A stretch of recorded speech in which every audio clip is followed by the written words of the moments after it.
Your team, believe it or not, this is a wake up ego call. Your team's faking it. Your team's not resilient. They're waiting for you to grow a spine. And your team, if you want to know the ugly truth, your team is just carrying you. They're not thriving, they're surviving.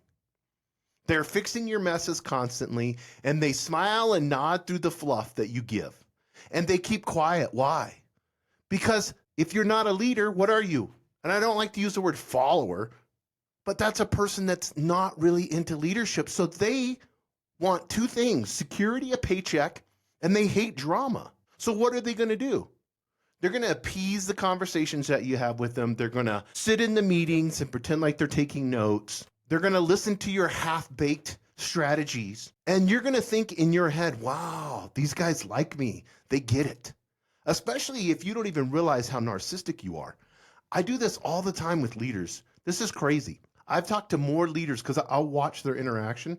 I've sat with the leader just for a few hours and see how they talk.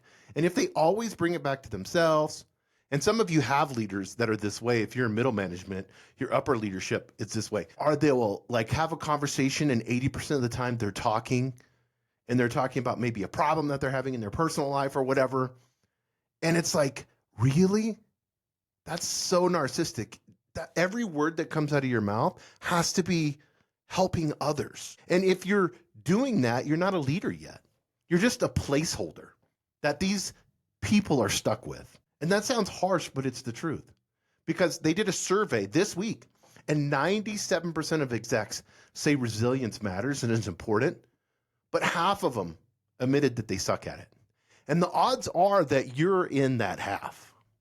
So law number one, face your weakness. Build personal resilience. What does that look like? Well, if you're mentally exhausted, if you're emotionally drained, and if you're paralyzed by indecision, and then you just put this fake confident smile on and hope no one notices, well, guess what? Here's a reality check for you. They notice. They know. Your team sees your hesitation. They know when you're stalling. They pick up your slack constantly. But guess what? If they have to do that, they're going to resent you. They're not going to tell you that, but secretly, down deep inside, they're having conversations about you and resenting you. That's why you can never get them to commit fully. And if you're not leading, then you're leaning on them. And that's not strength. And I don't mean to be mean, but it's you being a coward because you're not facing the position as a leader that you were given.